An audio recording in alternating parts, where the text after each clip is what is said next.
Bonjour à toutes, bonjour à tous. Ravi de vous retrouver pour ce premier plateau AGA TV. Désolé de ce petit retard. Le plateau est consacré à un sujet, assurance dommage, quelles conséquences de la crise. 1 heure, nous serons en direct avec vous pendant 1 heure, avec une première partie dédiée à des échanges sur le plateau et une seconde partie dédiée à des interactions avec les agents généraux. Nous avons le plaisir de recevoir sur le plateau Patrick Évrard, président d'AGA. Bonjour Patrick. Bonjour. Grégoire Dupont, directeur général d'AGA également. Bonjour. Bonjour. Bonjour Grégoire. Vincent Frémont ne va pas tarder à nous rejoindre. Il sera en duplex image avec nous sur le plateau dans quelques instants. Et nous avons aussi le plaisir de recevoir Thierry Suin. Bonjour Thierry. Bonjour Jean-Luc. Bonjour Vous à êtes tous. président de Réussir, le syndicat des agents généraux AXA. Donc on est obligé d'évoquer l'absence de Bertrand Pétorin, qui malheureusement est retenu par un gros sinistre. Ça arrive dans la profession des agents généraux, plus qu'on ne le croit, des gros sinistres qui lui ont empêché de nous rejoindre. Pour commencer ce direct, donc nous sommes en direct jusqu'à 12h09 à peu près. Patrick Évrard, pourquoi vous avez souhaité lancer ce nouveau format AGA TV ? Eh bien, tout simplement pour, malgré cette crise qui nous oblige à mettre un terme à des réunions physiques, nous avons envie de continuer à parler avec les agents généraux. Et donc, on a décidé de mettre au point ces communications virtuelles de façon à ce que nos agents généraux en province ne soient pas seuls et perdus dans la nature. Et je pense que quand il y a une crise aussi grave que celle que l'on vit, on a besoin d'avoir des informations, on a besoin d'avoir de la communication. Et il faut qu'on trouve tous les moyens pour réussir à communiquer avec nos confrères, avec nos adhérents. Je crois que c'est très, très important. Alors, des interactions, nous en aurons. Vous pouvez poser vos questions sur le player qui est à votre disposition et nous y répondrons dans le courant de notre débat, de notre échange et aussi en fin d'émission. On va effectuer d'abord un premier tour de table sur l'assurance dommage, bien sûr, un premier tour d'horizon sur l'univers des particuliers. Alors j'ai plusieurs questions en une sur cette partie-là. Donc je vais m'adresser directement à Thierry pour cette introduction, en attendant d'avoir Vincent Frémont en ligne. Les agents généraux, Thierry, ont-ils souffert du confinement et de la crise sur l'assurance dommage particulier ? Y a-t-il des mesures particulières qui ont été prises pendant la crise ? Et puis, dites-nous enfin, qu'est-ce qui se passe sur ce marché ? Il faut dissocier donc le marché des particuliers du marché des professionnels et d'entreprises, bien évidemment. Et donc, on s'est aperçu sur le marché du particulier que tout s'est arrêté le 13 mars. Hein. C'était assez impressionnant. Je dis toujours, on a fermé le gaz le 13 mars et il s'est rouvert directement après la fin du confinement. Enfin, je veux dire, la réaction des particuliers dans les agences était assez surprenante. Après, les particuliers, sur la partie économique, en tout cas, n'ont pas été touchés de la même manière. Pourquoi ? Parce que plus de frais, plus de consommation, je reste chez moi, j'ai peur, je fais de l'épargne de précaution. D'ailleurs, il y a 100 milliards aujourd'hui, nous dit la Banque de France, d'épargne de précaution qui est sur les comptes. Donc c'était vraiment une façon de voir, une appréhension un petit peu différente sur le monde du particulier. Même si, on parle de perte du pouvoir d'achat, même s'il y a eu du chômage partiel, on s'est aperçu qu'il y a une effervescence quand même dans le marché du particulier. On aurait tendance à dire que tout est reparti comme avant et comme avant le 13 mars. Voilà. On a récupéré, me dit-on, Vincent Frémont qui est en direct sur l'antenne. Vincent, est-ce que vous nous entendez ? Vous êtes président de SAGAM, le syndicat des agents généraux MMA. Vincent, vous êtes avec nous ? Il nous manque un petit peu il nous manque le son même. On a récupéré l'image, mais on n'a pas le son. On va revenir sur Vincent dans quelques instants. Grégoire, j'ai envie de vous poser la même question. Qu'est-ce qui se passe actuellement pour les agents généraux sur l'assurance dommage de particuliers ? Alors, comme l'a dit Thierry, pas d'alerte au global. On a, même si ce n'est pas l'objet de la session aujourd'hui, on a un enjeu intéressant pour les agents positionnés sur les assurances de personnes. Ce sera l'objet d'une prochaine émission. justement du fait de l'utilisation de cette épargne de précaution qu'il faut bien placer, même si les comptes courants sont remplis.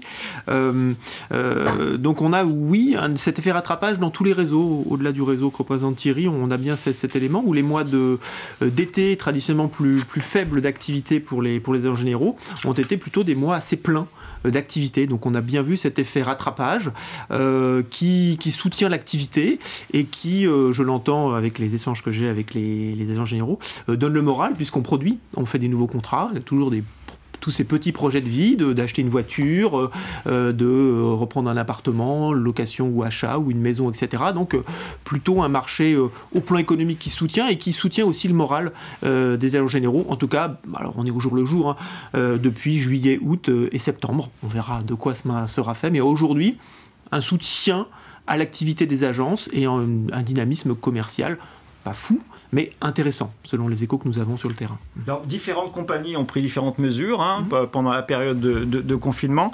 Je ne sais pas si Vincent Frémont nous entend, mais en tout cas, Patrick Hébrard, c'est quoi votre sentiment sur la situation, ce qui a été fait, mais aussi la situation d'aujourd'hui ? Alors, ce qui a été fait, mon sentiment, tout le monde le connaît, je pense, c'est un immense regret que la profession n'ait pas réussi à se fédérer sur des mesures identiques pour tous les réseaux. Ça aurait évité certaines choses qu'on a pu voir, ou disons des coups de pub pris par certains, que ce soit les banquiers, les banques assureurs ou autres. Ça, je le regrette et je le regretterai toujours, mais malheureusement, c'est comme ça. Je dirais que malgré ça, sur les risques de particuliers, puis c'est de ce dont on parle, je crois que les agents ont bien fait leur job. Je crois que ça n'est pas, dans ces périodes où le pays est frappé, je crois qu'il faut faire attention où vont les aides. C'est très important de faire des aides ciblées. Aujourd'hui, et Thierry l'a un peu dit, ce ne sont pas les particuliers qui sont les plus touchés par la crise du Covid. Ceux qui sont les plus touchés par la crise du Covid, ce sont les professionnels et ce sont les entreprises. Et même parmi ces professionnels, tous les professionnels ne sont pas touchés. Toutes les entreprises de France ne sont pas touchées. Ce sont simplement certains professionnels. Et il faut éviter absolument que les assureurs prennent des mesures « je donne tant d'argent à tout le monde ». Ça n'est pas intelligent. Il faut cibler les aides vers les plus défavorisés et ceux qui souffrent le plus. C'est comme ça qu'on arrive à s'en sortir. Moi, vraiment, je regrette que ça n'ait pas été fait comme cela. Aujourd'hui, eh bien, écoutez, mes amis l'ont dit, je crois que le risque des particuliers aujourd'hui les choses ne bougent pas, ça remarche, ça refonctionne un petit peu, pourvu que ça dure. Alors justement, sur le risque des particuliers, je vous avais prévenu que nous avions des internautes, de nombreux internautes agents généraux en ligne. On a une question un peu sur l'avenir, sur l'auto et la MRH. Quid des tarifs sur l'auto et la MRH en 2021 ? Quid des tarifs en 2021 ? Alors, je ne sais pas si le président de Réussir les agents AXA a déjà des informations sur ses propres augmentations de tarifs pour 2021, mais...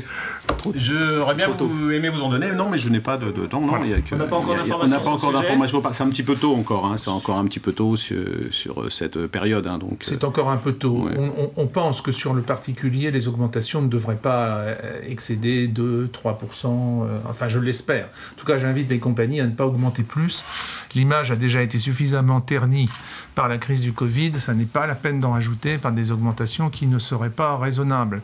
Les particuliers, je ne pense pas qu'il y ait eu une augmentation des sinistres, une augmentation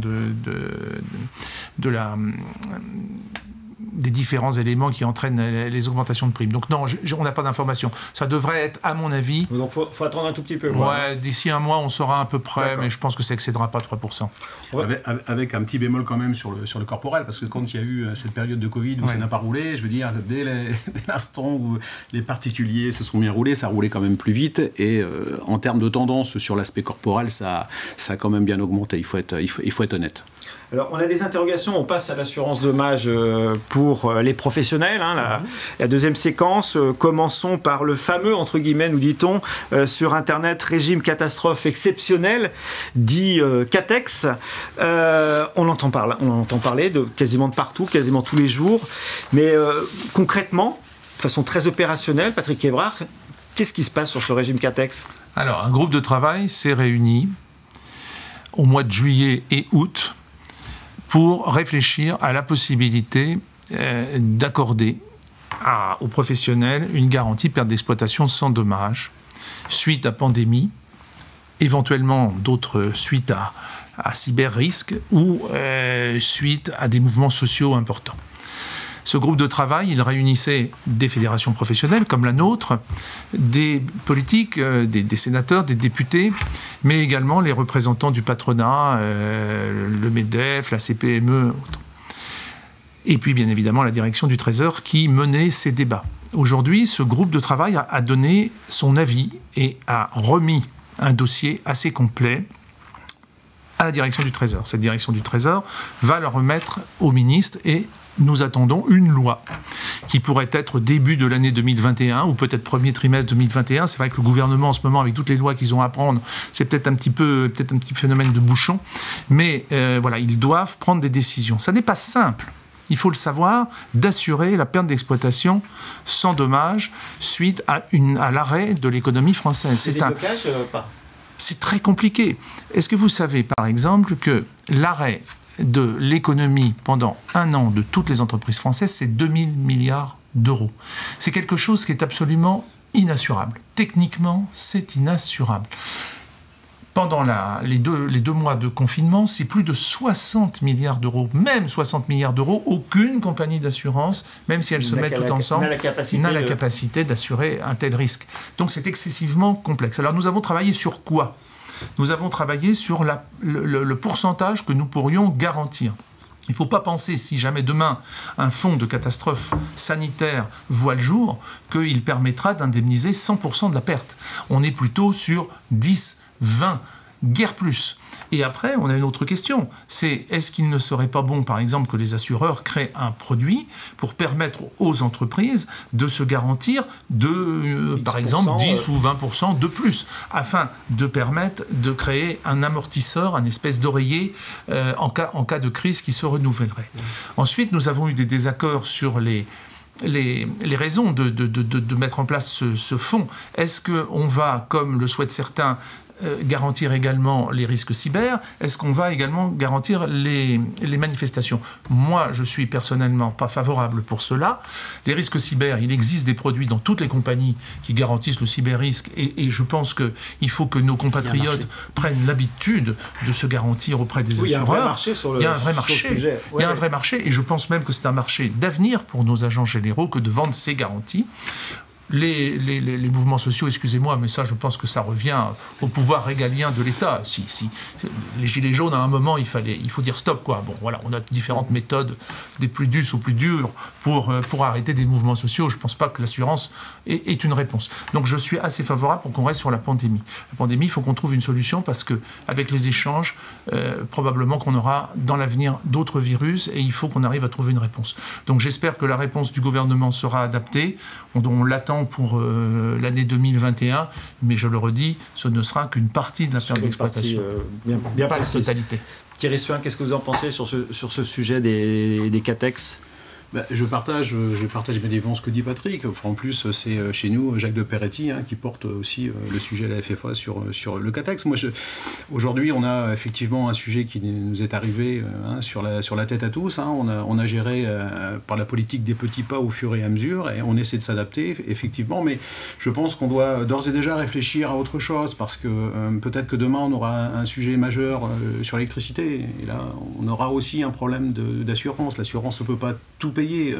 On aura peut-être aussi un problème des sujets informatiques au-delà des risques cyber. Et là, c'est pareil. Si tout est planté, comment on fait le climatique, est-ce que ça peut se mettre ou pas? Je ne sais pas. Mais je veux dire, en tout cas, nous, on sera porteurs de réflexion auprès des compagnies, auprès de la compagnie AXA, pour essayer déjà de réfléchir si demain, nous avions encore une catastrophe qui ne soit pas sanitaire, mais technologique ou informatique ou ce que vous voulez. Je pense qu'on se doit d'être en tout cas force de proposition pour aller sur ces nouveaux risques. Nouveaux risques, nouvelle connexion. Vincent Frémont, nous vous avons en mode son, c'est ça? Et image peut-être? Est-ce que vous nous entendez? Je vous entends. Pas encore. On a le son. Vincent Frémont, bonjour. Bonjour. Comment allez-vous? Bonjour Vincent. On arrive à vous récupérer. Donc, Vincent Frémont, vous êtes président de SAGAM, hein, le syndicat des agents généraux MMA. Donc, nous avons commencé notre échange hein, sur AGA TV. On était en train de parler des fameux, entre guillemets, régimes CATEX. Les principaux orateurs ici présents ont donné leur avis. Est-ce que vous, Vincent, vous aviez un élément complémentaire, je ne sais pas si vous nous avez entendu, à livrer à nos internautes sur ce sujet, sur ce régime qui, comme on l'a évoqué ici, est relativement très complexe, quoi. Écoutez, donc j'espère que vous m'entendez, parce qu'on a eu des soucis techniques, plus un vol annulé ce matin, c'était pas génial. J'ai à peu près entendu l'échange. Ce que je peux dire sur cette protection qui pourrait voir le jour, une des plus grosses difficultés, c'est que peu de professionnels et peu d'entreprises ont forcément été touchés, et qu'aujourd'hui leur réaction de dire je vais souscrire ce type de garantie risque d'être très onéreux, et d'où la difficulté pour les assureurs et les pouvoirs publics de trouver une solution qui soit à un niveau de tarification acceptable pour qu'un maximum de gens y souscrivent. Parfait. Merci de votre complément. On vous retrouve tout au long de ce plateau, Vincent Frémont. On l'a un petit peu esquissé sans le dire, les avenants des contrats perte d'exploitation. C'est un sujet qui n'est pas simple. C'est un sujet qui remonte via nos questionnements sur Internet. Messieurs, où en sommes-nous sur ces contrats perte d'exploitation? Sont-ils en train d'être... comment dit-on, révisé, Thierry ou Grégoire d'abord? C'est la période déjà, un petit rappel, pourquoi ces avenants arrivent, vous l'avez peut-être vu dans certains réseaux, au-dessus des assureurs, des compagnies mandantes de vous, mesdames et messieurs les agents, on a toute une série de réassureurs qui réassurent, bien sûr, et qui ont exigé ou modifié les montants de couverture à compter du 1er janvier 2021. Tous les assureurs qui nous écoutent le savent, dans le marché des pros, résiliation, c'est 2 mois avant, donc ça se joue maintenant. Voilà. Alors, pas pour tous les réseaux. Thierry complétera bien sûr une partie des contrats perte d'exploitation du réseau AXA, une partie des contrats du réseau Allianz, et M. Péterin était annoncé aussi une partie aussi des contrats perte d'exploitation du réseau Mutuel de Poitiers. Les autres réseaux ne sont pas touchés. D'accord, donc ils sont en train d'être révisés, ces trois-là. Ces trois-là, ceux que nous avons identifiés sur les réseaux d'agents. Après, bien sûr, d'autres compagnies, d'autres banques sont en train de le faire, mais voilà, on n'a pas d'effet absolu partout.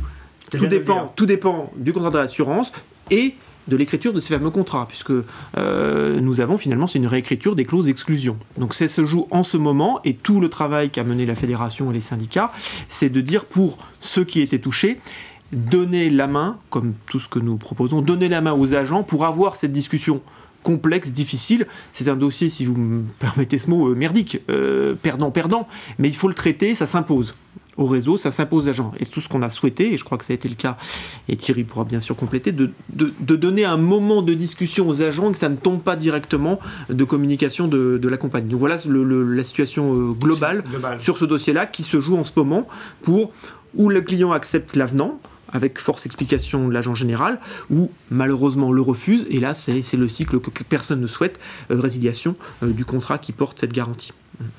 Thierry, un complément sur... Oui, Grégoire, bien sûr. Après, l'idée, c'est pas de minimiser non plus le risque, parce qu'il peut y avoir certains confrères qui sont touchés à titre individuel sur un certain nombre d'avenants, donc ça c'est évident. Mais rappelons quand même que ça ne touche que 3 ou 4% des contrats perte d'exploitation. Ça veut dire que, évidemment... Ça, c'est les chiffres ACPR. Ça, ce sont les chiffres ACPR. Et d'ailleurs, la CPR nous demande carrément de remettre nos contrats à jour. Enfin, je veux dire, au-delà du réassureur, la CPR également là pour pouvoir remettre à jour. Et c'est aussi dans une perspective, comme tu le soulignais, de perte d'exploitation sans dommage. C'est important parce que les compagnies d'assurance n'assuraient pas la perte d'exploitation sans dommage. Ceux qui n'assuraient pas la perte d'exploitation sans dommage, bien évidemment, ils ne sont pas touchés. Ceux qui ont décidé de continuer d'assurer cette perte d'exploitation sans dommage sont dans une situation, évidemment, d'information donc auprès des assurés. Et puis, au-delà de ça, les agents généraux, ce sont des gens responsables. Je veux dire, on rencontre des gens autour de nous, ce sont souvent nos voisins, on est dans des cercles de relations avec eux, ce sont des commerçants, on se voit tous les jours. Aller dire à quelqu'un, écoute, je ne sais pas trop comment t'assurer, on verra bien. Ben, c'est pas comme ça que travaillent les agents généraux. Les agents généraux vont voir leurs clients, les appellent, se disent voilà, tu es assuré pour ça, tu n'es pas assuré pour ça. On pourra toujours nous reprocher peut-être de quoi que ce soit, on ne pourra certainement jamais nous reprocher d'être très clair et transparent sur les dossiers. Alors justement, il y a une question d'internaute, agent général sur Internet. Même s'ils sont que 3 concernés, hein, si j'ai bien compris ce que vous disiez, Grégoire Dupont, les assureurs ne doivent-ils pas avoir une position commune sur ces avenants perte d'exploitation? Vincent, vous voulez nous répondre à cette question? Je pense que la position, elle est commune de la part des assureurs, puisque elle est déjà commune. La position est de dire, oui, puisque le principe est de dire la garantie sans dommage liée à une épidémie, une pandémie, n'est pas garantie. La particularité qu'a expliqué tant les personnes sur le plateau, c'est que c'est quelques contrats concernés et chaque compagnie a soit une pression des réassureurs, soit une pression ACPR pour harmoniser cette garantie et qu'elle soit le plus claire possible. Les 4% concernés sont essentiellement ou des garanties clairement accordées, pour lesquelles il n'y a pas forcément un réassureur derrière, ou il y en a un éventuellement.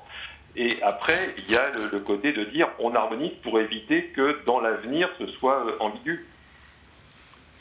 Parfait, on va passer, si je peux me permettre Patrick. simplement de rajouter une petite chose sur cette question d'une position commune. Vincent a parfaitement raison. Tous les assureurs ont ce souci de remettre leur contrat d'équerre. La seule chose, c'est qu'il faut bien faire attention à la façon dont ils écrivent cette clause. Il faut que cette clause soit la plus proche possible dans tous les réseaux. Sinon, on va avoir des tas de problèmes d'interprétation. Et c'est vrai qu'à ce niveau-là, il ne faut pas que tel ou tel assureur en profite pour exclure une autre garantie, l'épisodie, des choses qui ne seraient pas obligatoires. Et je crains que dans certains réseaux, c'est ce qui se passe. Donc ça aurait été bien que la Fédération française de l'assurance donne un modèle de clause. Ils n'ont pas souhaité le faire, ils ont laissé chacun en responsabilité. C'est peut-être aussi parce que les contrats de réassureurs, elles sont passées entre l'assureur et les réassureurs, et donc ils sont particuliers. Donc voilà, mais Vincent a raison. Chacun avec sa clause, c'est ça ? Chacun avec sa clause. C'est un petit peu dommage parce que quand vous faites des coassurances, c'est un petit peu dommage que les clauses ne soient pas absolument identiques. Mais bon, voilà, c'est malheureusement une situation un petit peu extraordinaire. La situation extraordinaire, il n'y a pas de solution parfaite. Et en tout cas, ça se traite en ce moment, jusqu'à fin octobre, c'est ça ? Fin octobre, oui. Ah, c'est ça, ça ne dépassera pas fin octobre, puisqu'après, si les clients n'ont pas répondu, malheureusement, je crains que les compagnies n'aillent jusqu'à la résiliation des contrats. Alors, on le redit, encore une fois, il n'y a pas que les compagnies d'assurance. Les banquiers font de même. Et en particulier, certains banquiers qui avaient été suspectés de donner des indemnisations à leurs clients de façon gentille et agréable. Et bien, ceux-là, aujourd'hui, font le travail. Ce qui prouve quand même un peu que leur contrat n'était pas d'une propreté parfaite. C'est formidable, merci pour la transition Patrick Évrard, parce que nous allions évoquer maintenant la concurrence. On va faire un petit tour de raison, on va essayer d'être clair, il y a quand même des inquiétudes dans notre secteur. Quelles sont-elles, Grégoire Dupont ? Est-ce qu'il y a matière à s'inquiéter ? Une partie des agents expriment cette inquiétude dans les relais, dans notre rôle, je dirais, fédéral. Évidemment, sur cette séquence, on est sur le marché des professionnels et des entreprises qui a été chahuté par ces annonces, crédits mutuels, etc. Et c'est remonté, et ce tapage médiatique, oui. Donc il y a une inquiétude des agents généraux. Après, on renvoie aussi à leurs sentiments, à leur perception des difficultés, et aussi à la réalité de leur portefeuille, puisque les contrats professionnels et entreprises n'ont pas la même place dans les portefeuilles des agents ou dans les réseaux. Donc on a une inquiétude, mais qui peut être différente suivant les personnes. Donc on n'a pas forcément d'inquiétude généralisée sur le marché. Le point clé, c'est qu'on a, avec le Covid, qui est un phénomène d'accélérateur de tendance de fond, on sait, et ça l'a accéléré, on va avoir une concurrence encore plus forte des réseaux bancaires qui volontairement, Crédit Mutuel, Crédit Agricole, Banque Populaire, Caisse d'Épargne, veulent aller sur le marché des professionnels en recrutant des chargés de clientèle spécialisés, en les débauchant dans le secteur de l'assurance et en attaquant très fortement pour finalement refaire le même match que en matière de particuliers, en mettant en balance le crédit pro, peut-être le PGE d'ailleurs, et l'équipement en assurance professionnelle de l'entreprise. Donc oui, on a une exacerbation de la concurrence qui était déjà écrite mais qui commence, plus cette période de trouble sur j'indemnise pas, et toute cette communication. Donc oui, il y a une zone de turbulence, si je puis dire, avec de plus en plus de personnes, et on ne connaît pas la réaction des entreprises par rapport à ça, donc des craintes de résiliation. Mais aujourd'hui, c'est des craintes, et justement, encore une fois, dans le même timing que les avenants, les agents sauront plus si leur clientèle est réellement attaquée, ne les suit pas, à la fin du mois d'octobre, éventuellement. Alors justement, ça rejoint des préoccupations d'internautes qui nous signalent que les banques se servent des prêts délivrés aux entreprises, aux professionnels, et pour faire encore plus d'assurance, donc et s'attaquer aux professionnels un peu fragilisés par la crise. Qui veut répondre à cette question, Patrick, avant de laisser la parole à Vincent? Je vais peut-être y répondre dans un premier temps, parce que c'est un sujet qu'on connaît bien à GA. Les banques ont toujours eu des pratiques douteuses de production des contrats d'assurance, il faut se le dire. Ils continue, tout simplement. Ça continue. Ils les ont eus avec les particuliers. Je viens solliciter le prêt pour m'acheter une maison. Oui, ok, on va vous faire tel taux, mais si vous nous donnez l'assurance et toutes les assurances de votre famille, bien évidemment, on va vous baisser le taux de 0,5 ou d'1%. Je veux dire, ça, on connaît ça depuis longtemps. La CPR a été et sur ce dossier depuis des années, et nos confrères d'ailleurs ont eu toujours la gentillesse de nous transmettre, quand ils en avaient, les preuves écrites de ce genre de pratiques, qui sont des pratiques qui sont dilatoires. La vente liée en France n'est pas autorisée, et les communautés européennes font très attention à ça. Alors je préviens les banques. Et je demande à nos agents généraux d'être particulièrement attentifs. Si demain se rejoue la même partie sur le professionnel, il va falloir réagir très fort. Et vraiment, je demande à tous ceux qui nous écoutent, si vous avez connaissance de ce genre de pratique auprès de chez vous, auprès de votre banquier, et si vous avez par bonheur un petit courrier qui traîne, où le banquier a écrit « Monsieur le chef d'entreprise, nous allons vous accorder un prêt garanti par BPI, mais en échange, veuillez mettre votre contrat d'assurance dans notre banque », eh bien, qu'ils nous le transmettent. Et là, cette fois, nous ne rigolerons pas. Nous le transmettrons à la commission exécutive des lois du Sénat, de façon à ce que des questions soient posées au gouvernement et que ces pratiques, enfin, cessent en France. Ça n'est pas une bonne pratique de commercialisation.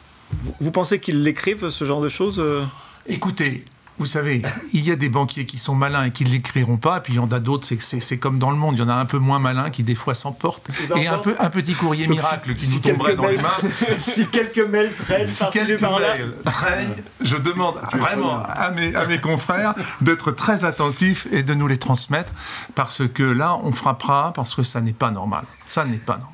Vincent, Patrick Evrard vient de l'évoquer, les banques, c'était un concurrent, je dirais, historique, et est un concurrent historique des agents généraux. Vous les complétez par votre vision personnelle du sujet? Alors, oui, elles ont toujours été concurrentes depuis un certain nombre d'années, que ce soit sur le particulier depuis déjà un petit moment, et elles viennent de plus en plus sur le professionnel. Ce qu'on a pu remarquer quand même avec les Covid, c'est que notre proximité avec nos clients depuis toujours, quand un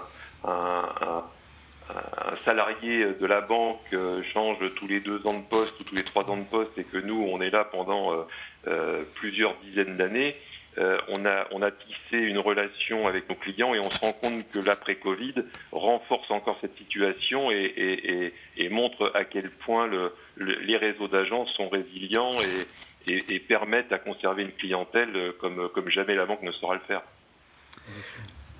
Thierry, un complément. Un complément, Vincent, je partage totalement, mais je suis convaincu aussi que le Covid a renforcé notre proximité. Ça c'est certain, mais en plus, je dirais que les agents généraux sont quand même les seuls aujourd'hui à pouvoir multi-équiper leurs clients. Il faut se le dire, c'est la vérité. Les banques, c'est compliqué. Le direct, c'est encore plus compliqué. Et aujourd'hui, le fait d'avoir cette proximité, on peut multi-équiper. Je pense sincèrement qu'on a des atouts qui vont nous permettre de pouvoir aller un petit peu plus loin. Et aussi, il faut se le dire, ces mesures de fidélisation qui doivent être données également par les compagnies, parce que faire du business, fidéliser, l'élément est porteur pour l'avenir. Je parle bien évidemment là du sujet des particuliers. Après, sujet de la formation, c'est important pour être spécialisé et pour aller un petit peu plus loin sur des sujets. Là, je vais sur l'élément après, sur l'entreprise et sur le professionnel. Il va falloir qu'on soit encore plus spécialisé parce que pour être référent dans notre proximité, référent dans notre zone de chalandise, il faut que l'on soit tout simplement les meilleurs, les agents généraux sur le secteur. Juste sur la concurrence, toujours, puisqu'on est sur ce sujet-là, les courtiers, est-ce qu'on a vu qu'il y avait un contexte particulier entre une compagnie d'assurance et son réseau de courtiers de proximité? Qu'est-ce qu'on peut en dire, Patrick Évrard, de ce... Vous parlez d'Allianz, je suppose. Par exemple? Oui, Allianz, effectivement, a eu quelques problèmes avec ses courtiers. Bon, il a refusé de leur donner des aides pendant la crise du Covid. Enfin, je trouve ça à peu près normal. Je vous rappelle qu'un courtier peut déporter sa production d'une compagnie à une autre, tout ça parce que il estime qu'il est mal servi dans une compagnie ou que les prix sont trop chers. Les agents généraux sont fidèles. On vend de l'AXA et on aime vendre de l'AXA parce que c'est notre compagnie. Moi, je vends du GAN, j'aime ma compagnie. Et on a toujours été fidèles. Les courtiers le sont moins. Les courtiers volent au gré du vent en fonction des bons tarifs ou des facilités qu'on leur fait. Ça ne me choque pas que les compagnies les soutiennent un peu moins. Je pense que les courtiers, par contre, aujourd'hui, vivent une difficulté, et il ne faut pas non plus le minimiser, qui est tout autre que la nôtre. Par exemple, l'affaire des avenants, si on y revient 2 secondes. Lorsque chez nous, on parle de 3 ou 4% d'avenants, on parle de 3 ou 4% d'avenants dans une compagnie. Un courtier qui représente 6, 7, 8 compagnies différentes, il a autant d'avenants à faire signer à ses clients, et tout ça, il faut bien le reconnaître, c'est difficile aussi pour eux. Donc je suis absolument compréhensif des difficultés qu'ils ont aujourd'hui. Mais je trouve aussi normal que les compagnies ne leur apportent pas un appui aussi fort, puisque par définition, ce ne sont pas des réseaux d'intermédiation exclusifs. Je crois que c'est la grande différence entre un réseau exclusif et un réseau non exclusif. Alors il y a quand même un fond d'inquiétude sur certains marchés qui se transposent dans notre échange, mais il y a des motifs d'optimisme. Quels sont dans ce contexte un peu particulier, balancé entre une augmentation de la masse assurable d'un côté, une attaque un peu plus frontale des banques assureurs, même si elle existait déjà depuis quelques temps sur le marché des professionnels, quels sont les atouts aujourd'hui dans ce périmètre concurrentiel fort des agents généraux? Patrick, ensuite Thierry. Thierry l'a parfaitement expliqué. Il l'a dit lui-même, les agents généraux sont les meilleurs pour globaliser un client, pour fidéliser un client. Le taux de durabilité d'un contrat chez un agent général d'assurance, il est d'environ de 7 ans en moyenne, bien supérieur à tout autre concurrent. Les agents généraux ont cette capacité-là de bien accompagner leurs clients. Et puis, dans cette époque un peu triste et un peu noire, il faut aussi voir quelques lumières qui pointent. La masse assurable peut augmenter par un biais divers. On a parlé du cyber tout à l'heure. Je pense que le cyber va devenir demain une garantie qui devra être vendue par les agents généraux. Et il va falloir qu'on pousse les compagnies à mettre en point des contrats adaptés pour garantir. Ça, c'est un très beau nouveau marché pour l'assurance. On n'est pas sur l'assurance de personnes, mais quand même le PER, grâce à la loi Pacte, c'est vraiment une belle opportunité. Regardez les agents Swiss Life ou les agents Exclusive Vie qui font en ce moment qui ont des taux de performance absolument extraordinaires, de l'ordre de 30 à 40%, parce qu'ils vendent ce type de produit. Il y a l'assurance emprunteur. Nous attendons avec beaucoup d'espoir que le Parlement signe la résiliation à tout moment. Ce sera une belle occasion également de se redévelopper. Dans toutes les périodes noires de l'histoire, on a toujours eu un rebond. Des éclaircies. Et il y a toujours eu des éclaircies, et il ne faut jamais l'oublier, parce que c'est ça qui donne le moral. Et moi, je me dis que cette éclaircie, elle sera pour les agents généraux, parce qu'ils ont montré, comme l'a dit Thierry tout à l'heure, extrêmement de force pendant cette crise. Ils ont été présents, ils ont été là, ils ont été bien vivants, et je crois qu'ils le seront encore demain, très fortement. Beaucoup de rassurance. Thierry, ensuite on prendra Vincent sur cette question. Compléter ce que dit Patrick, évidemment. Après, moi j'ai tendance à toujours être optimiste, parce que c'est notre métier, on s'est tellement adapté les agents généraux au fil du temps que c'est important important de garder cet optimisme. Mais bon, on n'est pas naïf, on sait que pour les professionnels et les entreprises, ça va être compliqué. Il y aura des remboursements de PGE qui vont arriver l'année prochaine. On va avoir aussi certainement des défaillances d'entreprises dans certains secteurs plus concernés que d'autres. La création d'entreprises, est-ce que ça va compenser ou pas? Ça, le côté négatif, c'est celui-ci, mais le côté positif, c'est bien évidemment la création d'entreprises. Et ça, je regardais les chiffres encore cette semaine, il y a plus de création d'entreprises aujourd'hui qu'en 2019. J'étais très très surpris du chiffre, mais c'est la réalité. Ça soutient d'ailleurs l'économie. Ça soutient l'économie, ça veut dire quoi? Ça veut dire que les agents généraux devront avoir des supports compagnies pour aider à aller chercher de nouvelles clientèles, et parce que on est comme tout le monde, on a un compte de résultats à gérer, on peut être touché, on le sait, certains le seront. Maintenant, il faut avoir la possibilité d'aller chercher de nouvelles garanties, de nouvelles assurances et de nouveaux clients, tout simplement avec les créations d'entreprises. Vincent Frémont, vous êtes inquiet, mais vous avez des atouts. C'est quoi votre opinion sur le sujet? Moi, je ne suis pas inquiet du tout, je suis même très optimiste. Je pense que le réseau d'agents a toujours su se positionner, réagir et savoir s'adapter, et j'ai aucune inquiétude là-dessus. Tout à l'heure, je le disais, hein, un agent est là en moyenne pendant 14 ans, et ça c'est une moyenne, c'est souvent bien plus que ça, donc il a une connaissance de son marché, il est reconnu par ses clients sur place. Et ce que disait Thierry, où je le rejoins complètement, c'est que oui, on risque d'avoir certaines baisses de cotisation, il y a des nouvelles entreprises qui arrivent, il y a des nouveaux marchés qui se créent, et quelque part, j'espère, et je suis certain que les compagnies le feront parce qu'elles s'adapteront, que les actuaires ne seront pas trop un peu tremblants ou peureux de sortir des nouvelles offres, des nouveaux produits sur des risques qui pour l'instant ne font qu'émerger. Vous parlez des actuaires, c'est ça? On vous a mal entendu tout à l'heure, c'est ça, hein? D'accord. Et oui, puis, tout à fait, les actuaires qui acceptent ou qui n'acceptent pas de sortir des produits d'assurance sur des nouveaux marchés. Alors, il y a plein de choses, hein, que ce soit le cyber, que ce soit les engins de mobilité ou autres. Il y a tout un tas de sujets sur lesquels on a matière à faire, et pour l'instant, les assureurs, ils vont à très petits pas. Donc de nouveau... C'est une réalité absolument incontournable que celle-ci. Je le vois sur le risque cyber. Il y a encore 6 mois, les assureurs vous disaient il faut équiper tout le monde en cyber. Et aujourd'hui, comme il y a eu 74% des entreprises françaises qui ont été attaquées, quand on leur propose un risque cyber, tout le monde est en retrait, ils ne veulent pas le souscrire.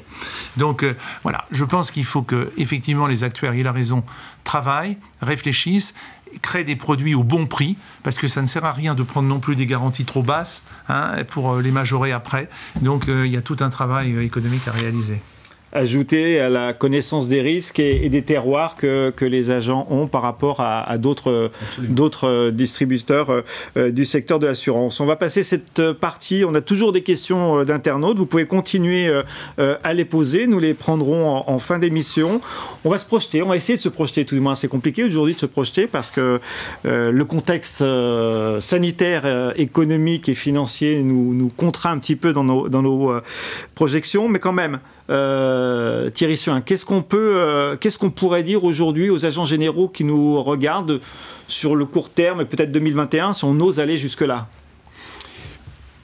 Je vois les choses à 3 niveaux. Le premier, c'est ce qu'on disait tout à l'heure sur la possibilité de multi-équiper les clients. Parce que fatalement, nous allons avoir une baisse des contrats, ce qu'on appelle les contrats de masse, c'est-à-dire que les primes aujourd'hui des contrats automobiles et d'habitation ont tendance à baisser.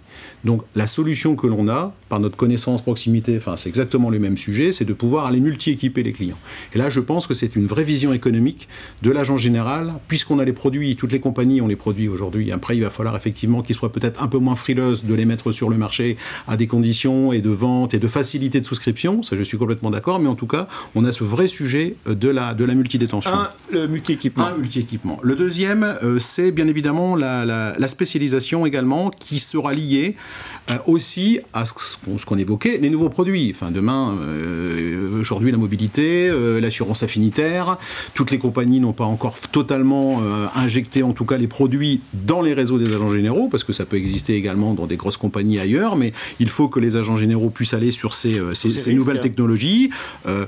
Aujourd'hui, quand on entend un gamin aujourd'hui qui naît, son métier n'existe pas. C'est un truc de fou, mais son métier n'existe pas encore. Et aujourd'hui, son métier n'existe pas. Donc, il va bien y avoir évidemment de nouvelles assurances, de nouvelles garanties qui vont exister. Et le troisième point sur lequel je veux insister, c'est l'omnicanalité. Je suis convaincu aujourd'hui que les agents généraux ont la capacité à pouvoir travailler sur une agence physique et une agence virtuelle. C'est des gros mots, ça s'appelle l'omnicanalité, ce que vous voulez, mais en tout cas, ça permettra aujourd'hui de pouvoir aller chercher du flux qui est important parce que confinement, pas confinement, mais surtout confinement, les gens vont regarder un petit peu plus sur le net. Les apports aujourd'hui dans les compagnies d'assurance, et notamment dans la nôtre, du digital et de la souscription, elle est forte parce qu'elle vient d'Internet. Mais la finalité, c'est que la souscription finale se fait en agence. Donc d'aller chercher des flux complètement, parce qu'au bout du bout, ce sont les agents généraux qui font le business. Donc voilà, sur ces trois éléments-là, je pense qu'on a vraiment un avenir serein. Donc un triptyque, le multi-équipement, les nouveaux produits et l'omnicanalité. C'est le trio gagnant. Risque, hein. Ouais, c'est ce que je pense. Et à l'appui de ma position, je me permets de le dire, formation des agents, parce qu'on parle des nouveaux produits, des agents et de leurs collaborateurs. Donc un enjeu formidable qui est porté depuis des années par la profession. Cette adaptabilité passe par une professionnalisation, une adaptation. Donc se former pour être en veille, pour challenger la compagnie, comprendre les évolutions sociétales ou les évolutions économiques et comprendre les produits et leur commercialisation, etc. Donc il y a un enjeu formidable mais qui existe. Encore une fois, le Covid est un accélérateur. Patrick Évrard et les élus de la fédération parlent de professionnalisation depuis des années, mais là on a un phénomène d'accélération, mais ce sont des tendances de fond. Donc la fédération continuera à proposer des outils de formation, à éveiller les agents à tel ou tel sujet, et puis bien évidemment les compagnies aiguillées par leurs syndicats proposeront aussi des formations, des spécificités, des nouveaux outils, mais voilà, mais accepter de changer aussi par la compétence. Vincent Frémont, vous nous entendez toujours sur l'assurance dommage. Alors, post-Covid, bien sûr, avenir ou pas d'avenir, qu'est-ce que vous en pensez ? Forcément, avenir. Je dirais, je pense que Thierry a bien résumé. Je dirais l'essentiel aujourd'hui et qu'il faut que tous les collègues n'oublient pas, c'est que c'est pas parce que le digital prend un pas de plus en plus important qu'il faut qu'on oublie nos points de vente. L'un ne va pas sans l'autre. Et notre position physique sur l'ensemble du territoire, notre commerce de proximité ajouté au digital fait toute la force d'un réseau d'agents. Alors sur ce point-là, on a une question sur les évolutions des cotisations. Encore une fois, des assurances dommages post-Covid. Est-ce qu'on a un avenir, un marché haussier accéléré par le Covid ? On a un petit peu répondu tout à l'heure. Patrick Évrard Alors sur les risques de particuliers, on a répondu tout à l'heure. 2-3%, j'espère, pas beaucoup plus. J'aurais pas la même réponse sur les risques d'entreprise, pas plus que sur les risques de professionnels, où là, effectivement, on commence à voir chez certains assureurs des augmentations qui sont très très fortes. Je les invite à un peu de prudence. L'image de l'assurance a été fortement dégradée, c'est pas le moment d'en rajouter avec des augmentations qui seraient prohibitives. Je fais bien évidemment confiance à nos syndicats pour négocier avec ces compagnies au mieux pour que ce soit acceptable. Il est vrai que dans certains secteurs, les primes étaient peut-être faibles. On le voit, bon, c'est pas le sujet d'aujourd'hui, mais on le voit par exemple sur l'assurance prévoyance et les contrats qui ont été réalisés pendant la période de l'ANI. Aujourd'hui, les assureurs, ils en ont voulu à une époque, puis maintenant ils en veulent moins et puis ils majorent. Bon, j'invite tout le monde à un petit peu de calme et un petit peu de sérénité en la matière, mais pour le moment, nous n'avons pas encore d'informations très fermes. Je vous prie de croire que si on entend parler de majoration excessivement ferme, nous nous solidariserons tous ensemble pour aller à la bataille et demander à nos compagnies de rester, je suis certain, de rester tranquilles. N'est-ce pas, Vincent ? Vincent, un commentaire sur l'évolution des cotisations assurance dommage pour les professionnels ? Oui, sur les professionnels, c'est évident que le marché est haussier pour 2021. Alors, ça s'explique par plusieurs choses. Il y a certes le Covid et cette fameuse perte d'exploitation qui a pu générer quelques problématiques de ratio combiné à certaines compagnies. Mais en dehors de ça, avant le Covid, des sinistres majeurs sont arrivés dans la plupart des compagnies et on a connu, toutes les compagnies confondues, une masse de sinistralité importante sur les risques d'entreprise et de professionnels. Donc oui, forcément, le marché va être aussi en 2021. On espère tous dans des proportions raisonnables, mais il sera fortement impacté en 2021. On n'a pas de fourchette à donner À mon avis, ce sera plus de 10%. Sur certains risques, plus de 10%. Entre 10 et 20, j'aurais tendance, je ne sais pas si Vincent a des informations de son côté.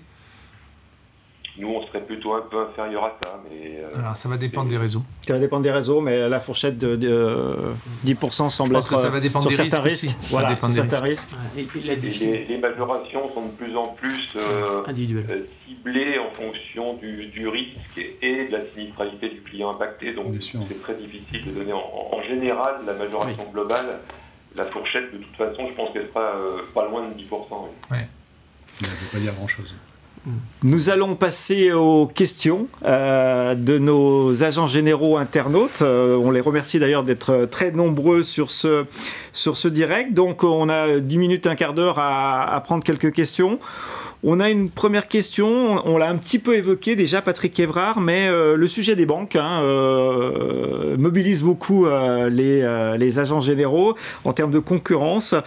On nous demande si pour contrer les banques, on ne peut pas envisager une réglementation commune, comme pour l'assurance emprunteur du particulier, par exemple. Est-ce que ça vous paraît une hypothèse ou c'est un peu plus compliqué de mettre en place une réglementation pour les empêcher de faire du professionnel. Le problème n'est pas de les empêcher de faire de l'assurance. Écoutez, ils veulent en faire. On n'a jamais empêché un réseau de faire. Ce qu'on veut, c'est qu'ils le fassent proprement. C'est plus la propreté de production. Et ça, c'est très difficile à surveiller. L'assurance emprunteur, il y avait un quasi-monopole. C'est 87% sur le marché. Oui, c'était terrible. Et puis, il faisait une résistance d'enfer. Vous n'aviez pas d'autre choix que de prendre l'assurance à la banque. Donc, forcément, ils avaient une position dominante. Sur l'assurance des professionnels, je pense quand même que nous avons les moyens de nous battre. Parce que, Jean-Luc, écoutez, je ne sais pas où vous êtes assuré, mon cher, mais je ne vais pas vous le demander en direct. Mais il est en mutuelle. Mais très franchement, quel autre qu'un agent général, voire même un petit courtier, peut donner un vrai devoir de conseil. On va quand même pas me faire croire, personne ne pourra me faire croire que quelqu'un derrière un guichet de banque est capable d'assurer un professionnel alors qu'il a 10 000 choses à faire, 10 000 objectifs dans sa sacoche. Moi, je crois que les agents généraux ont largement de quoi se battre contre les banques. Maintenant, je peux vous assurer que si jamais ils dérapent et qu'on s'aperçoit qu'ils ont de mauvaises pratiques, nous n'hésiterons pas à rappeler la CPR sur ce dossier. Ça ne sera pas la première fois et ça ne sera pas la dernière. On a une question, alors on a une question sur l'assurance dommage, mais assez hétérogène. On a une question sur l'expertise dommage en situation de catastrophe naturelle. On l'a vécu dans le sud-est de la France la semaine dernière. Donc un agent nous dit que les compagnies rendent leur rapport, que les experts ne rendent pas leur rapport en temps et en heure suffisamment pour être... Est-ce qu'on ne peut pas augmenter la qualité technique des expertises ? Qui veut répondre à cette inquiétude de ces agents généraux qui signalent la difficulté, Thierry, de pouvoir faire une expertise et d'avoir les rapports d'expertise suffisamment tôt? Un rapport d'expertise, surtout dans des situations de catastrophe naturelle, c'est très compliqué, parce qu'il faut déjà que les experts puissent aller sur place. Si on parle de ce qui s'est passé, bien évidemment, dans le Sud-Est. Après, les compagnies, elles sont aussi présentes quand il y a ce sujet-là. Et avant l'expertise, il y a déjà la possibilité de donner, chez AXA, c'est partout ailleurs, mais des cartes... oui, en attendant... des cartes bleues avec 5 000 €, c'est le cas chez nous, pour essayer... la personne n'a plus rien, il faut au moins un minimum. Mais de dire que du jour au lendemain, quand on a une catastrophe, tous les experts peuvent être centralisés au même endroit, enfin, c'est pas possible. Ça n'empêche pas que on doit cadrer un petit peu plus les experts sur, entre guillemets, le quotidien. Et là, effectivement, les rapports n'arrivent pas toujours en temps et en heure. Donc là, il y a besoin donc de définir les règles qui permettent à un expert de pouvoir tout de suite nous donner ces éléments. Ou alors, ce qu'on appelait avant le premier rapport, hein. Enfin, ou la première notion d'expertise. Une première ébauche, en fait, qui permet met déjà au moins quelques éléments et que l'agent général soit aussi et surtout dans la boucle. Parce que j'entends dire aussi dans certaines compagnies que quelquefois l'agent n'est pas toujours dans la boucle entre le client, le sinistre et l'expert. Donc là, il faut effectivement mettre un petit peu plus de contenance dans tout ça. Patrick Hébrard, sur ce sujet des expertises. La situation d'expertise aujourd'hui, elle est compliquée. Elle est complexe. D'abord parce qu'il y a des sinistres, catastrophes naturelles, qui sont devenus habituels et répétitifs en permanence. Vous avez aussi un phénomène qui est la sécheresse, qui a énormément mobilisé les réseaux d'experts parce que ce sont des sinistres compliqués. Et puis il y a un troisième phénomène qui est plus, je dirais, plus caché, mais qui va vraiment être un problème. C'est que aujourd'hui, on veut que tout le monde fasse tout. Ce que je veux dire par là, c'est qu'il y a certaines compagnies qui donnent aux experts à gérer l'intégralité du sinistre. Et ça, c'est une erreur monumentale. Les experts doivent faire leur métier. Leur métier, c'est l'expertise. C'est pas la gestion de sinistre. Ne confondons pas tout. On a déjà les banquiers qui vendent de l'assurance au lieu de faire de la banque. On a des fois des réseaux d'agents qui se sont lancés dans la banque. Enfin, il n'y en a plus beaucoup maintenant à part chez vous. Je pense qu'il faudrait que chacun fasse son métier. Aujourd'hui, les experts sont sollicités par les compagnies pour prendre en charge le sinistre dès la déclaration du client et pour suivre le sinistre tout le long de la vie. Ça n'est pas aux experts de faire cela. C'est aux agents généraux ou éventuellement dans les réseaux qui n'ont plus de gestion de sinistre, les plateformes. C'est pas comme ça qu'on augmente la connaissance de la gestion de sinistre, ni des agents, ni des collaborateurs des plateformes. Laissons les experts à l'expertise. Et puis, bien évidemment, formons-les. Parce qu'aujourd'hui, on a perdu quasiment l'expertise de proximité. Aujourd'hui, c'est 3-4 grands réseaux d'experts en France et qui, bien évidemment, recrutent des jeunes qui n'ont pas forcément une bonne connaissance de leur métier. Donc, moi, je serais président d'un syndicat d'experts, eh bien, je leur donnerais bien quelques idées sur la formation pour améliorer leurs prestations, qui est parfois douteuse. Messieurs, vous avez parlé tout à l'heure des risques cyber. Il y a beaucoup de réactions sur ce sujet. Donc, une question, est-ce que toutes les compagnies ont donné les moyens ou des aides aux agents pour développer leur activité sur les risques cyber ? Des produits On a fait une étude avec les équipes de la fédération sur toutes les compagnies. Toutes les compagnies sauf 3 ont des produits cyber. Voilà. Aujourd'hui, ces produits cyber sont assez proches, notamment en termes de garantie, qui sont aujourd'hui concentrés avec des montants, c'est dur de donner des moyennes par réseau, de quelques dizaines de milliers d'euros pour les contrats plus standards, qui sont centrés finalement sur l'assistance au redémarrage ou la récupération des données. Donc on est là-dessus avec des produits, avec des spécificités, des appels de sociétés d'audit ou des prestataires. Il y a une certaine unité, on dirait. On dirait c'est un premier socle. Après, on est sur le spécifique, comme l'a dit Thierry. Dans certains cas, et je crois chez AXA, ça a tendance ensuite, si on est sur du spécifique, à échapper au réseau traditionnel. On renvoie ça sur des réseaux de distribution experts. Mais aujourd'hui, il y a déjà un socle. La difficulté, et messieurs les comprendront mieux que moi, c'est le vendre. Mais il y a quand même un socle de garantie honnête, peut-être pas suffisant pour telle entreprise, etc. Mais quasiment tous les réseaux ont un produit. Après, c'est le vendre et c'est l'appétence des clients au produit. Voilà. Après, je réinsiste, il y a une dimension aussi de compétences, de formation, et d'information. Aussi, et là, le travail est en cours et à faire. Parce que c'est un risque émergent, nouveau. Donc tout le monde n'a pas la connaissance des risques. Thierry, vous voulez réagir sur ce sujet ? Oui, c'est le sujet de la vente. Hein. Je suis complètement d'accord. Aujourd'hui, les clients ne sont pas sensibles. Quand on argumente sur une entreprise, déjà, ils ne sont pas toujours bien au courant de leur système informatique. Hein. Et donc, pour eux, dès l'instant où c'est détaché, c'est plus trop leur souci, mais il y a un vrai problème de vente. Mais on revient aussi sur la formation. Il faut se dire aussi tout. On a aussi, à nous, à se former un petit peu plus sur la partie cyber, parce que c'est un nouveau métier. À une époque, c'était le sujet c'était le sujet de la dépendance où c'était compliqué de vendre aussi. Une fois qu'on a formé les gens, parce que c'est pas facile à vendre non plus de la dépendance en faisant tout à fait un autre sujet, mais au fur et à mesure, quand on forme les gens sur la sensibilisation et les clients sur des sujets comme celui-ci, il n'y a pas de raison qu'on puisse pas en vendre. C'est important. Puis alors, c'est amusant parce que je ne sais pas si tu remarques ça, mais depuis qu'il y a ce Covid, on découvre des garanties. Mais avant le Covid, vous auriez été voir une entreprise pour lui proposer ça n'existait pas en France, mais admettons que ça ait existé, une perte d'exploitation sans dommage, vu les prix que ça va coûter, je peux vous dire qu'il n'y en a pas beaucoup qui l'auraient pris. Mais même une perte d'exploitation après incendie, quand vous essayez de la vendre à quelqu'un, la plupart du temps, la réaction, c'est « j'en ai pas besoin, je pourrais toujours m'en sortir ». Bon, le cyber, c'est pareil. Alors forcément, maintenant, ce sont de nouveaux risques qui apparaissent, et puis tout le monde se dit « bah mince, mon assureur aurait dû les vendre ».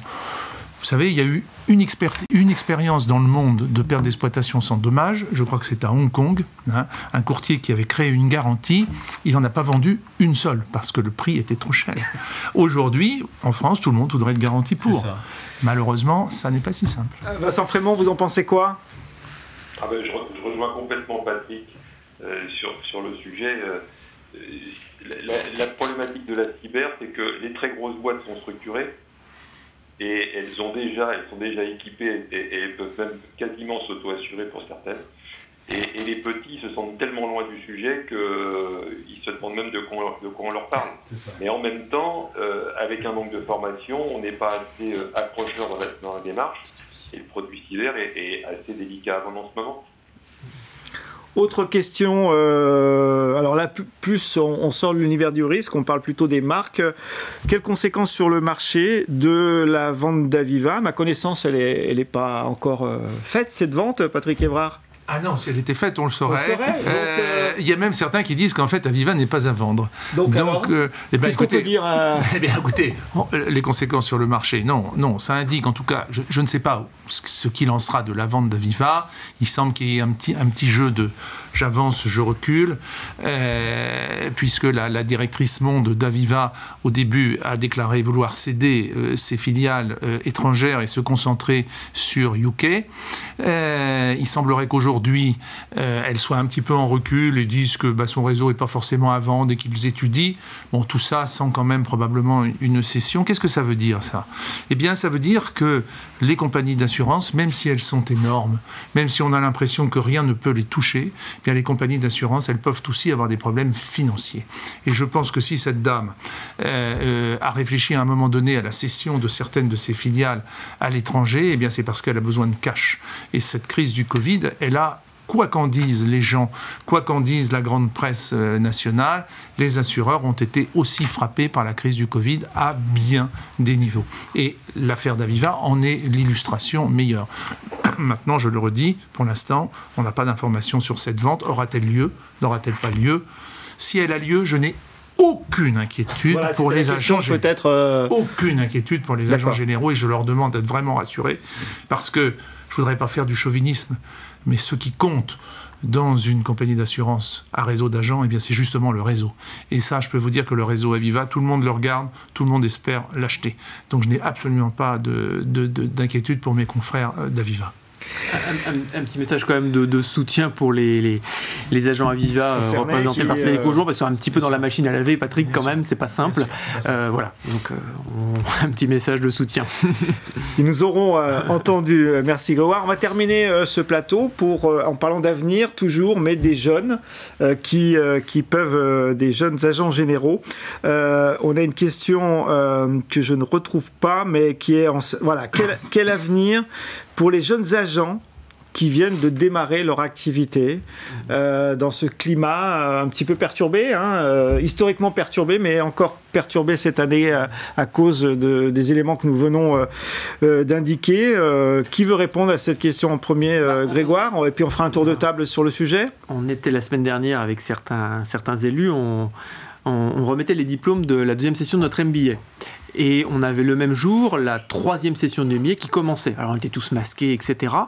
Et moi j'ai trouvé ces futurs agents, ils avaient une forme incroyable. Pourtant, même si on a beaucoup de créations d'entreprises décidées, c'est souvent des anciens salariés, de quitter son entreprise, quel que soit le secteur, hein, ou secteur de l'assurance ou un autre secteur de la distribution, de quitter leur entreprise, d'avoir un projet d'endettement, d'installation dans le secteur de l'assurance, il y avait un enthousiasme chez ces deux promotions qui étaient là, qui était assez communicatif. Parce qu'on entend beaucoup de mauvaises nouvelles et on se dit, il y a des créateurs, il y en a qui veulent avancer, qui sont convaincus par le modèle. Donc, il y a une place. Évidemment, il faut qu'ils aient une envie formidable, mais comme toute création d'entreprise, mais pas plus pas moins. Après, ils nous renvoient aussi, et c'est ce que porte la fédération, avec évidemment leur marque aussi, c'est aussi un moment de création d'entreprise, où je dis sous ombrelle, c'est-à-dire qu'il y a une profession organisée et on a la marque qui soutient. Donc, c'est beaucoup plus facile aujourd'hui de créer une entreprise ou de se lancer dans une activité quand on est dans des réseaux d'agents, parce qu'évidemment, on a un soutien collectif avec une vraie communauté de ses collègues ou futurs collègues, et aussi le soutien de la marque pour tracer sa route en termes commercial et stratégiques. Donc il faut avoir une envie forte, mais il y a un chemin aujourd'hui. Pour un avenir. Ah oui. Et les compagnies de l'autre côté recrutent. Il y a des postes à pourvoir. Thierry, vous voulez compléter sur cette question commune ? Oui, parce que les AXA, enfin, je parle d'AXA, c'est ce que je connais le mieux. Oui, il y a 300 jeunes aujourd'hui qui sont en formation. Donc, je veux dire, c'est que les compagnies croient au métier et croient aux agents généraux. Et puis, ce qu'on vit, ça conforte encore le modèle. Donc, bien, les jeunes il y a des formations quand même qui sont complètes par les compagnies. Il y a aussi toutes les formations complètes qui sont également par la fédération. Voilà, on peut s'armer. Hein. Après, la difficulté pour un agent, quand il arrive, c'est de tout faire en même temps, c'est de gérer son agence, voilà. Moi, ce que je ressens, en tout cas, chez AXA, c'est que le niveau de recrutement est un niveau sur des entrepreneurs. Donc, voilà, avec des ambitions, avec une envie d'aller sur le métier, ce qui n'a pas toujours été le cas, donc, mais on sent vraiment que le métier se responsabilise dans sa notion d'entrepreneuriat, en tout cas. Vincent Frémont, vous en pensez quoi ? Quel avenir pour les jeunes agents qui viennent de démarrer leur activité aujourd'hui ? Encore une fois, aucune inquiétude pour eux. Je dirais que par la question, peut-être que ce qui pouvait ressortir, c'est qu'il y a certains réseaux spécialisés dans un domaine particulier qui démarrent souvent de zéro, peuvent se trouver dans une situation délicate juste après Covid. Mais ça touche une population très spécifique d'agents qui sont sur des marchés très spécialisés. Pour le reste, je trouve que globalement la profession se rajeunit, de nouveaux horizons arrivent dans le métier avec un modernisme et une envie de développer ces entreprises et du vrai travail de professionnel. Donc moi je suis très, très confiant pour eux et il n'y a aucune raison que ça ne se passe pas bien pour eux dans l'avenir. Et si tu permets, très heureux également de voir que beaucoup de femmes rejoignent le métier. Et ça, c'est très important. Nouvelle, hein. C'est une bonne nouvelle. Et je veux dire, ça donne une autre dimension également dans les commissions paritaires, notamment avec AXA, et je voulais le souligner. Patrick Évrard. Écoutez, moi, je ne vais pas vous dire le contraire. L'avenir est dégagé pour les... L'avenir est dégagé, non seulement pour les jeunes. Je pense que l'avenir, il est dégagé pour les agents généraux. Et pour vous en convaincre, et pour convaincre tous ceux qui nous écoutent, je voudrais que vous regardiez ce qui se passe au niveau de la société aujourd'hui. Je trouve que ça a été assez curieusement mis à jour pendant le Covid. Pendant le Covid, qu'est-ce qu'on a vu ? On a vu des agriculteurs qui cessent de vendre aux grandes centrales et qui se mettent à vendre en direct. C'est de la proximité. On a vu des tas de gens dans les entreprises essayer de fabriquer des masques pour en fournir à leurs voisins.